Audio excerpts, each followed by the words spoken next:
Logika pembangunan di Indonesia itu kadang sering gini nih. Ada lahan luas, tanamin sawit. Nggak peduli itu hutan, kampung orang, kuburan leluhur, atau habitat orang hutan yang udah 300.000 tahun di situ. Pokoknya di mata negara luas sama dengan kosong. Padahal yang kosong itu cuma dompet kita, bukan hutannya. Dan sekarang muncul wacana baru tuh. Papua mau ditanamin sawit. Yap, Papua. Tempat dimana hutan masih beneran hutan tuh. Bukan taman kota tapi tiket masuknya 50.000. Di Jawa hutan tinggal kenangan tuh. Sementara di Sumatera tinggal foto before and after. Dan di Kalimantan tinggal asap. Terus kita ngelihat Papua dan mikir nih. Wah, masih perawan nih. Lah, ini negara apa aplikasi dating? Di daerah Papua pun harus ditanam kelapa sawit supaya bisa menghasilkan juga BBM. Di sini kita mau adil nih. Sebenarnya di sisi pemerintah termasuk Prabowo idenya baik dan niatnya mulia tuh. Jadi Indonesia itu butuh pangan, butuh energi, butuh mandiri. Dan sawit nih dianggap jawaban dari semua pertanyaan itu. Sawit itu udah kayak anak IPA favorit guru. Bisa jadi minyak goreng, bisa jadi biodiesel, bisa jadi bahan kosmetik, dan juga bisa jadi alasan legal buat gunulin hutan tuh. Di atas kertas idenya udah cakep nih.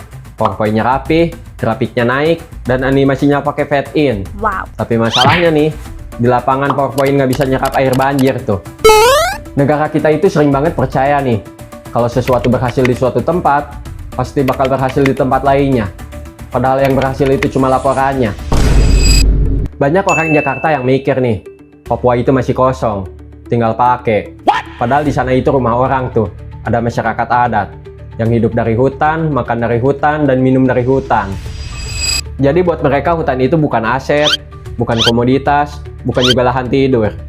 Tapi buat mereka hutan itu kulkas, apotek, sekolah, tempat ibadah, dan juga warisan hidup. Orang kota kalau hutannya hilang ya udah pindah ke mall. Tapi kalau orang Papua hutannya hilang nih, hidup mereka juga hilang tuh. Dan lucunya nih, Papua itu selalu disebut wilayah tertinggal tuh. Lah, tertinggal dari apa nih? Tertinggal dari polusi, dari macet, dari stres cicilan. Kalau itu mah mereka udah lebih maju daripada kita. Sawit itu bukan barang baru di Indonesia tuh. Di Sumatera ada, di Kalimantan ada. Tapi hasilnya nih, hutan hilang, banjir tiap musim hujan, asap tiap musim kemarau, orang hutan nyasar ke kampung, konflik tanah, dan masyarakat adat kalah sama map perusahaan. Ini bukan teori, tapi ini kejadian nyata.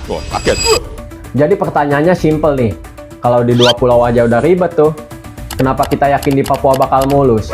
Jangan-jangan bukan Papuanya yang maju, tapi cuma masalahnya doang yang pindah alamat. Alamak najisnya! Kalau sawit masuk Papua tuh, yang pertama kena itu hutan. Dan kalau hutan rusak nih, air berubah, ikan hilang, kebun adat mati, dan masyarakat disuruh adaptasi. Capek ah. Lucunya yang ngerusak disuruh untung tuh. Dan yang nggak salah disuruh adaptasi. Dan biasanya nih, yang untung duluan itu bukan warga lokal, tapi kantor pusat yang AC-nya dingin dan jaraknya ribuan kilometer. Papua selalu dijanjiin sejahtera tuh. Tapi masalahnya nih, janji ini udah sering kita dengar di tempat lain dan endingnya sama tuh. Spanduk dilepas, pejabat pulang, dan warga ditinggal. Jadi di sini kita nggak anti pembangunan nih, tapi anti kesalahan lama yang diulang di tempat baru tuh. Jadi kalau mau bangun Papua, bangun manusianya dulu tuh. Bangun kesehatannya, bangun pendidikannya, bangun air bersihnya, bangun jalan kampungnya, dan bangun akses lokalnya. Jangan langsung ini sawit, silahkan menyesuaikan. Sorry ya. Jadi Indonesia boleh maju tuh. Tapi ingat nih, jangan maju dengan cara mengorbankan apa yang terakhir kita punya.